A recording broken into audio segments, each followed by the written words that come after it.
Hi everyone, this is Cassie Longoria. A few others have joined, so I think we'll go ahead and get started. Thank you so much for joining me today for our second webinar of the year. For anyone new who might be joining us today, my name is Cassie Longoria, and I am an early childhood education program specialist with TEA, and I'm leading the enrollment cohort of the Early Childhood Education Support Network project. Today we'll have a fairly short webinar. It will just serve as a topic introduction to various options for collecting data to help inform decision making that's related to improving pre-kindergarten enrollment and access. After the webinar, when we have our PLC and our monthly phone call, we can dive in a little deeper into various data collection options, and I'll also be sending you some resources that will accompany this topic. A few quick logistical things that you might remember from our first webinar. Everyone's currently on mute. We have a fairly small group, so at the end, when it's time for questions, I may unmute you all, or you're also welcome to use the questions function. It's located in the kind of the control panel of GoToWebinar, so feel free to ask any questions there. My colleague, Whitney Wallace, is assisting me today, and so she can respond to any questions or help troubleshoot if you have any issues. Also, copies of this presentation are included in the handouts section of the control panel. And lastly, this webinar will be recorded and made available to you. So if you miss it or if there's someone that you want to share it with, we will have that for you. So today we're going to do a quick review of Unit 1. We'll discuss the importance of data-informed decision-making. We'll review potential data sources to inform enrollment practices. And we'll discuss data considerations and how to utilize data for goal planning.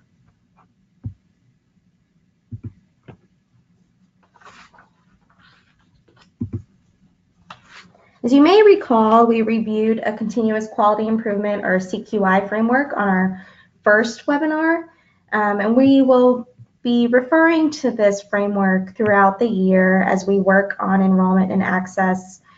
Since many things change every year, such as funding, population, neighborhood dynamics, things like that, it's important that enrollment and access plans are reviewed and analyzed each year.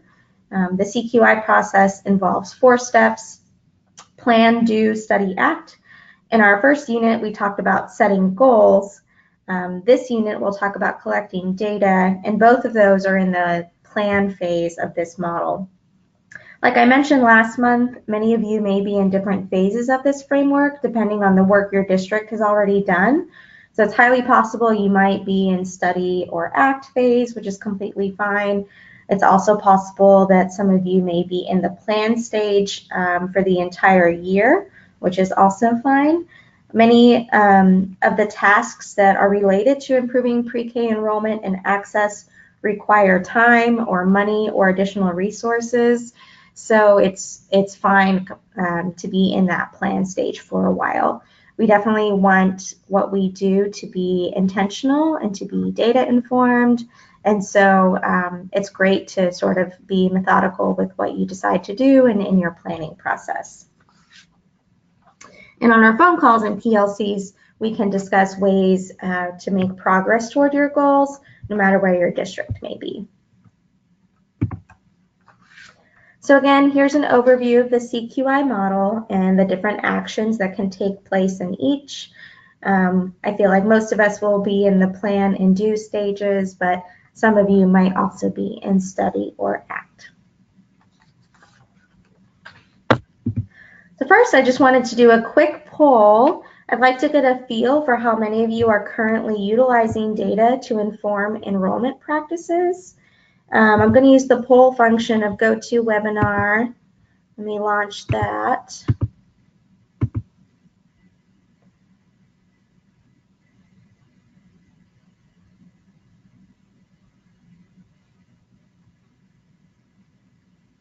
Let's see.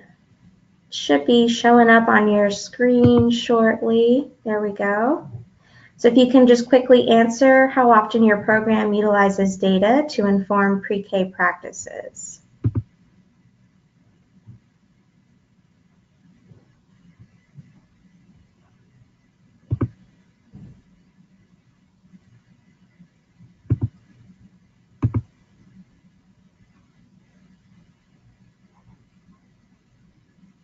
Great. I don't think the poll shows you the results.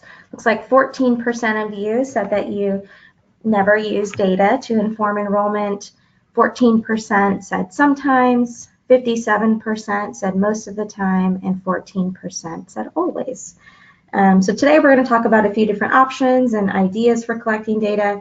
Even if you're already collecting data to inform enrollment, hopefully today can give you some more ideas.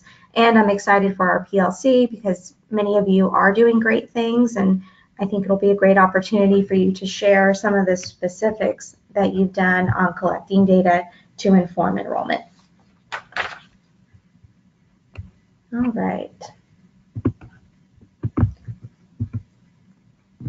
Next, we're going to discuss the importance of data-informed decision-making. So data-informed decision-making can inspire action. It allows for the identification of trends and gaps.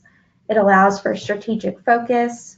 It provides a way to share information with stakeholders, funders, school or district leadership, school board personnel, etc. And it allows for continuous improvement. It might also help you identify something you didn't even know was an issue. I've heard many of you say that you've conducted surveys and that sometimes you're surprised at what you learn, or sometimes you might be hearing anecdotally that something is an issue, but then when you look at the data, you realize it's not as big of an issue as you thought.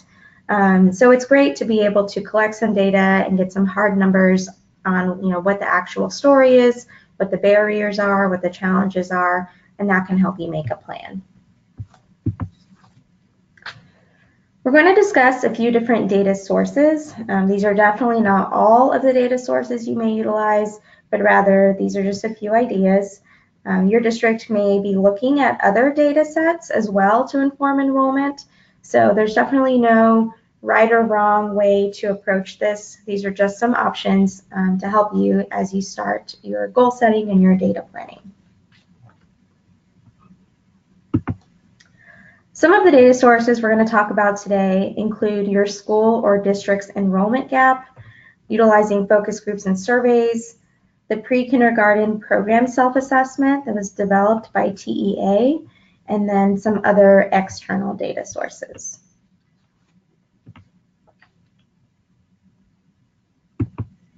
First, we'll cover enrollment gap.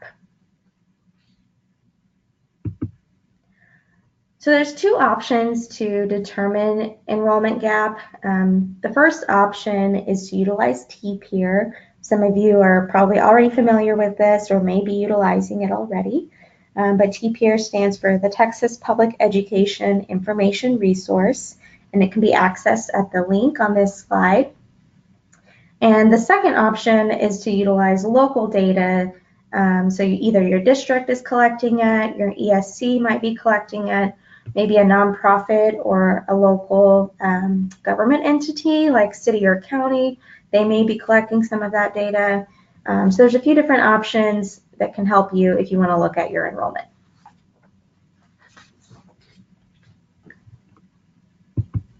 So T-Peer can be accessed by going to texaseducationinfo.org. And on the home page, you'll see in the bottom right corner a turquoise box that says Find a Report, and that'll help you find the report that pulls that data. And we're going to walk through what that looks like. Under Find a Report, for the topic, you would click Pre-Kindergarten Programs, and then under Level, you can click District and School. That's probably the one that's most helpful. Of course, there's a ton of different options on there, as you can see, and there's different reports, but for the purposes of this webinar, we'll kind of go over pre-K programs at the district and school level. After that, you will click on Search Reports. So from here, it'll take you, you'll see that there's one report, and it kind of gives you a description of the data that's available. So length of program, it breaks down enrollment a bit, and the different eligibility requirements. And this data is available at the state, district, and school level. So at the bottom, you would then click on district and school.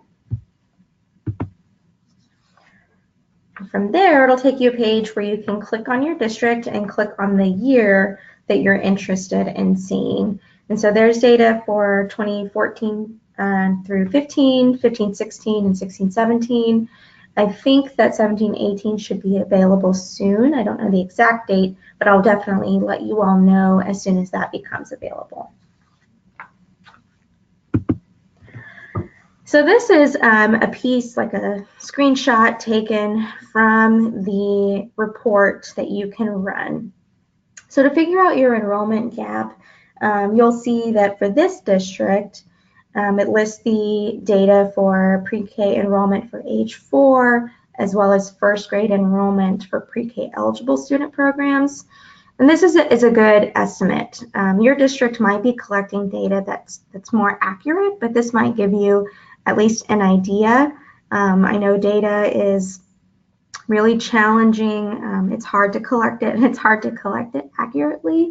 So it's possible that this might differ from what your district is collecting, but if your district isn't collecting this, then this will give you at least a general idea of your enrollment.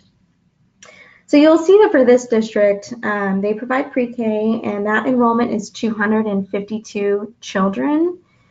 And then it shows the first grade enrollment of children who were pre-K eligible, and that's 323. So if you take the number of pre-K enrollment and divide it by the number who were eligible, you'll see that this district has a 78% enrollment capacity or a 22% enrollment gap. You can also use this report to look at data in previous years. So I just ran the numbers for all of the years that are available in this report. They had 12, 13, 13, 14, 14, 15, and 15, 16. So you can see that in 12, 13, they were at 90%. And the next year they dropped to 73%. So there's a lot of information here, and based on this, the district might want to conduct surveys or look at other data sets to determine why they had a drop from 2012 to 2013, or most recently, you can see they had a pretty significant increase.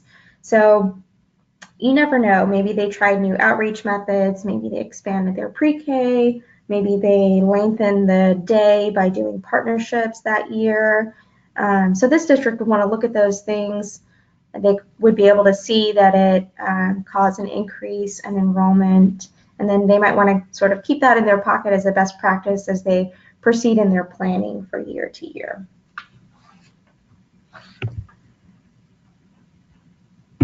Okay, I'm going to pause here for a second to see if anyone has questions about TPeer. And if you do, feel free to type in the question box, and I will be able to respond. And if you have any questions that I'm unsure of, then I can get back to you on our next phone call. So I'll pause here for just a second.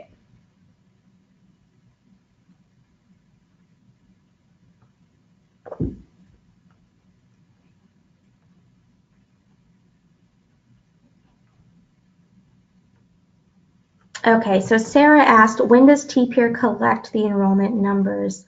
That is a great question. I'm actually not too sure, because I'm sure it depends on when those numbers are finalized, and I'm sure that is a complicated process. So Sarah, let me find out, and I will get back to you on that.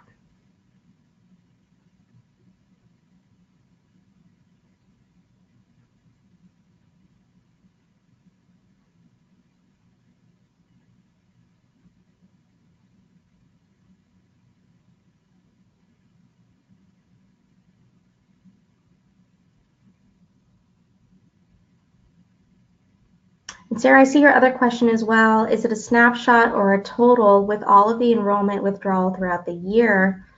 Some of our local data sources look different than TPeer. It's a great question too. There's people here at TEA who are much more knowledgeable in TPeer, and I would definitely imagine that whether it's a snapshot or whether they're taking into account the enrollment and withdrawal throughout the year, that can affect that data. So I'll find out about that as well. And then maybe that would explain some of the discrepancies between your local data and the TPeer data.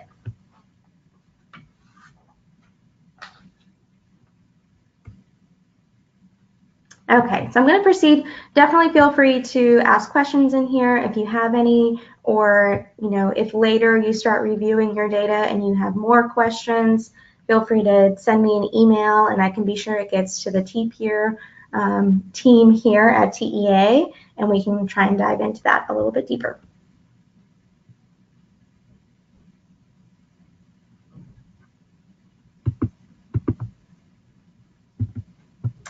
So another way to determine enrollment gap data is through other sources.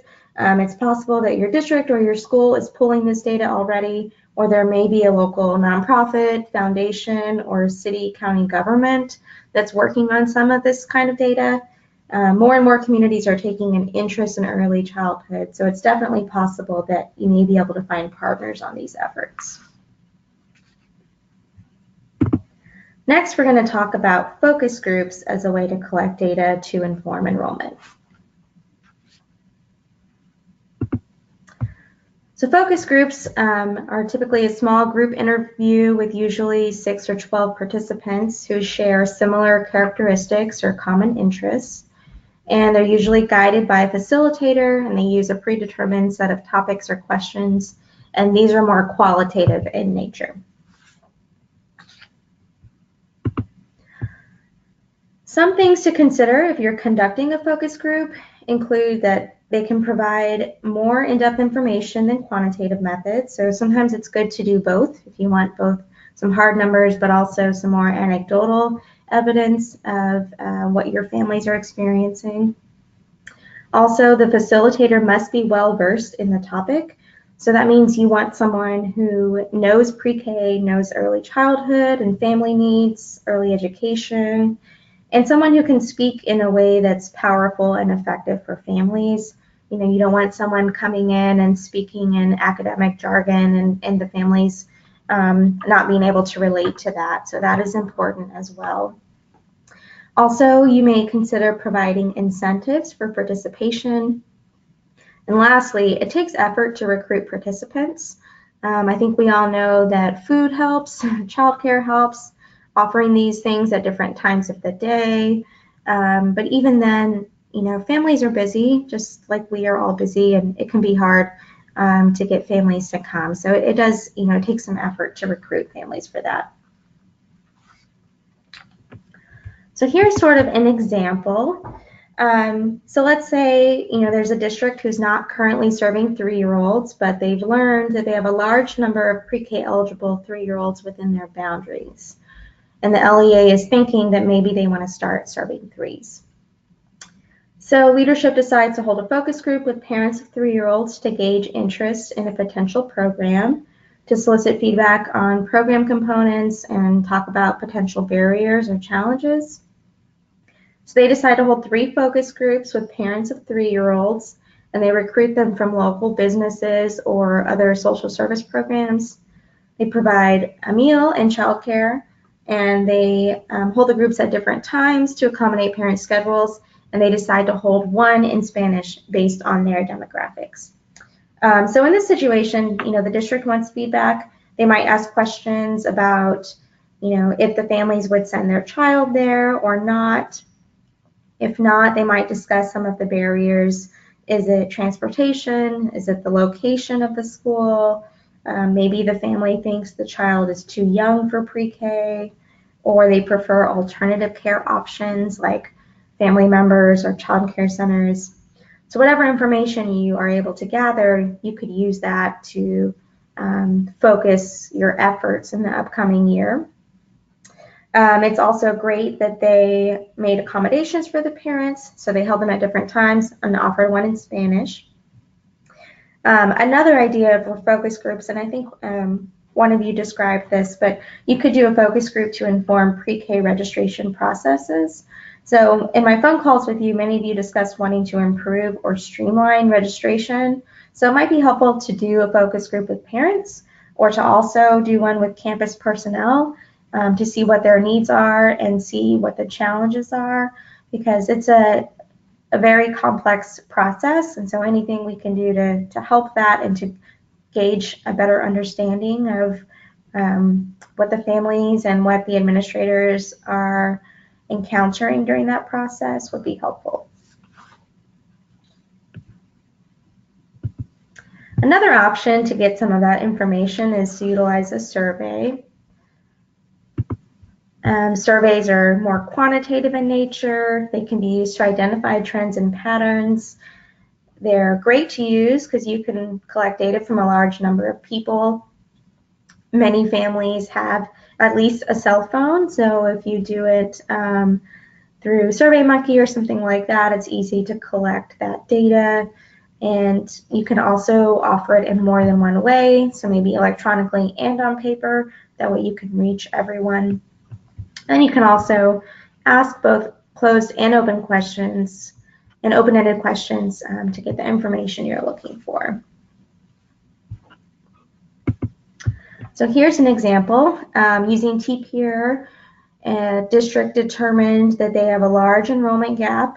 Many of the children enrolled in first grade did not attend pre-K despite meeting their requirements. So they decided to survey two groups: parents of currently enrolled kindergarten and first grade children who did not attend pre-K. So they can ask them, like, did you know we had pre-K? Did you know you were eligible? If you didn't attend, why? Then they're also going to survey parents of pre-K age children who are not currently enrolled.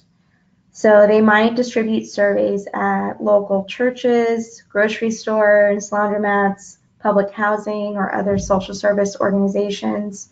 You could even do like WIC offices or local pediatricians or dentists in the area. Anyone who might be seeing young children would be a great place to distribute that survey. And the questions that you can ask include awareness of the program, barriers to attending, alternative care options, and then also you'll want to have both a paper copy and an online copy so that it can reach many families and offer it in the languages that families speak. I was speaking with a district recently, and they had done a lot of work marketing their pre-K program.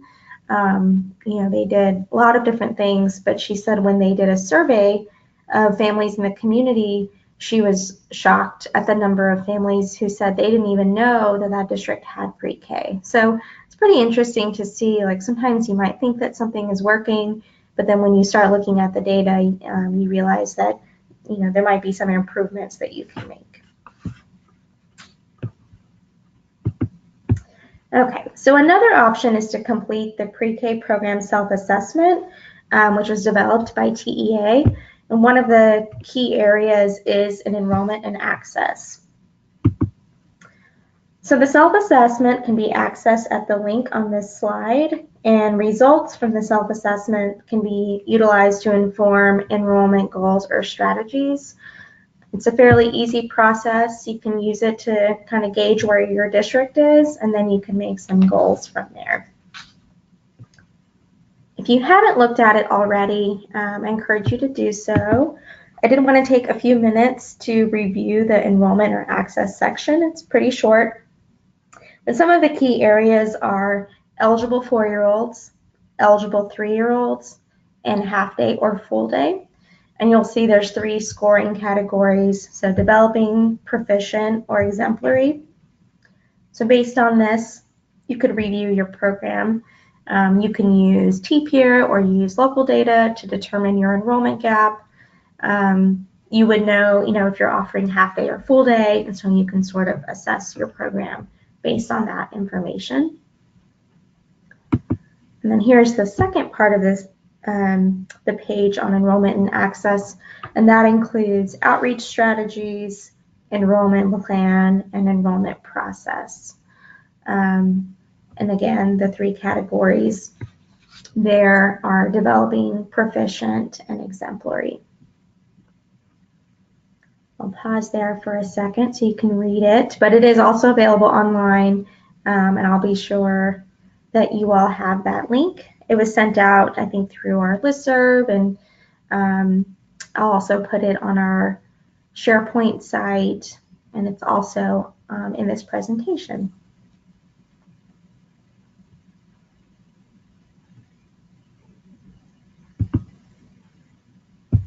Okay, so an example would be, if a district completed the self-assessment and they realized that they utilize one outreach activity to notify families. So maybe their outreach strategy is to put flyers at in elementary schools in their program, but they haven't tried any other strategies. So they would circle that first area that they're developing, and then based on that, that district could decide that they want to add 3 additional outreach methods for their enrollment plan.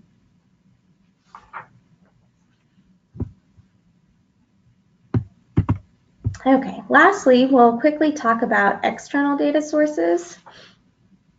Like I mentioned, early childhood is, definitely a huge interest in communities and nationally. A lot of people are taking an interest in early childhood because they realize the benefits that it can have. And so schools often now have help from nonprofits or advocacy groups or other government organizations like city or county entities. And they may collect or make available data that's relevant to early childhood or enrollment practices. It might just be kind of, community trends, or it might focus on pre-K eligible populations. There's many nonprofits that serve our pre-K eligible kids, and so sometimes there's data available there. Some things to think about with external data sources is that it's often available at no cost, which is great, so you don't have to spend the money collecting that data, or something that's also valuable, which is your time. But the data may not be generalizable, so it depends on what the data is specific to. It may not be available in every region, so it depends on where you're located and what resources are available. Sometimes it's helpful to utilize for grant or funding opportunities. And then lastly, community-wide data might be utilized for shared initiatives. So for example, increasing enrollment in a city which includes multiple school districts, which is something I think we're seeing more and more of. So for example, if there's a, pre-K for Austin initiative, but then they work closely both with Austin ISD and Leander and Round Rock and, all the surrounding areas. So here's an example of some data that I found online.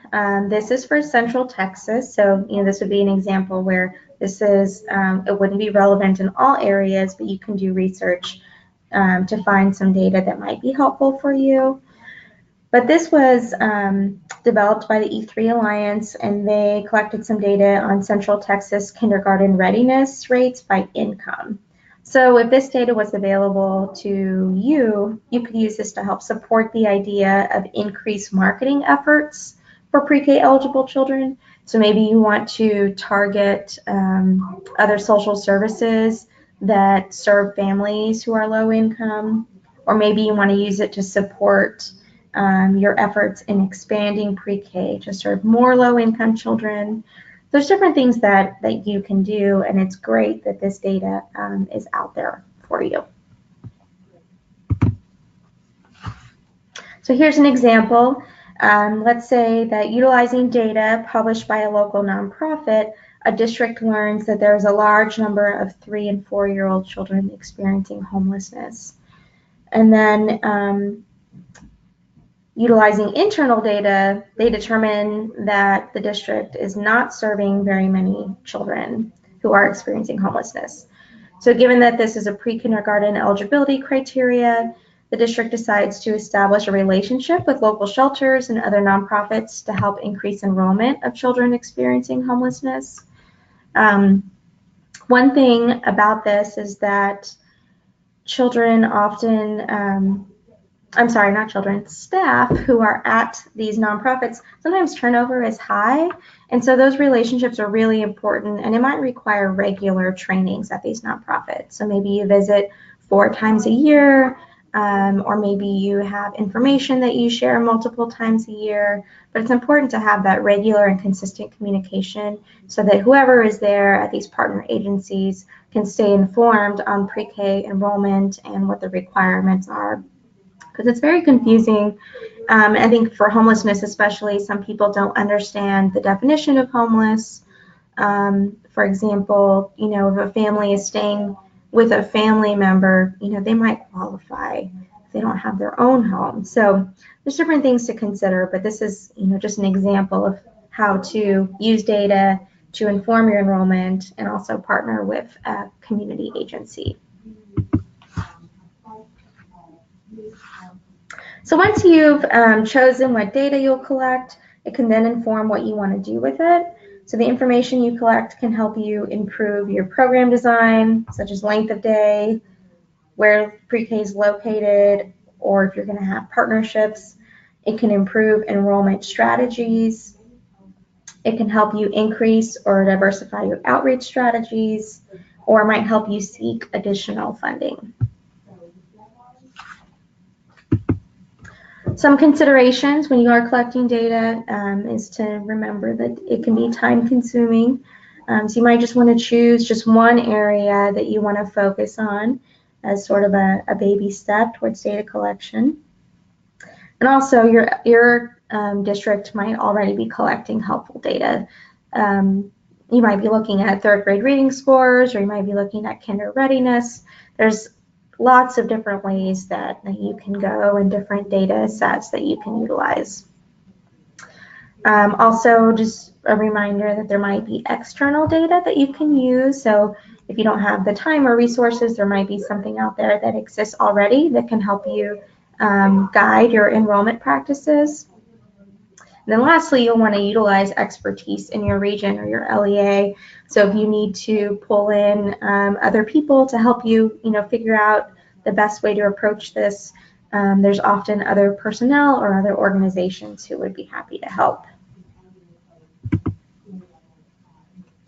So next steps. We have a monthly phone call scheduled, so we'll have our call soon. And actually, right now, those are scheduled the week of Thanksgiving, and I know many of you are either closed that entire week, or some of you have professional development early in the week before you're closed. So we'll work together to reschedule those. And on the call, we'll just do our regular check-in, but also talk about any data sources that you're currently utilizing or that you plan to utilize. Our next PLC is on Wednesday, November 7th at 10 a.m. And just a reminder, these are limited to 1 participant per LEA. I think we have a pretty good group size, and so with 1 per LEA, I think we're able to have a pretty good conversation. And on the PLC, just be prepared to briefly discuss data sources your LEA has or will utilize to inform enrollment. And lastly, our next webinar will be on Wednesday, November 28th. We're going to talk about enrollment and access plans. So creating a plan, what should be included in it, kind of best practices for your plan. We will have a guest speaker, Stephanie Bonnet-Kramer. She has worked in early childhood in Texas for many years, both at the state level, and she's worked for a few districts. So I'm excited for her to share her experience and ideas. And we will be having guest speakers probably on all of the webinars for the remainder of the year. So I'm excited for you all to get to hear some ideas and some best practices for people who are doing this up and on the ground level. A few resources for you all. Here's some ideas on focus groups if you decide to conduct one. Our enrollment toolkit has sample surveys. They're located in the other resources section of that toolkit. And then lastly, the self-assessment, and we have one both for pre-K and for kindergarten. Okay, so I'm going to pause there and see if anyone has any questions. And if not, then that concludes our webinar. But I'll hang around for a bit in case anyone has any questions about this information. So thank you so much for being here.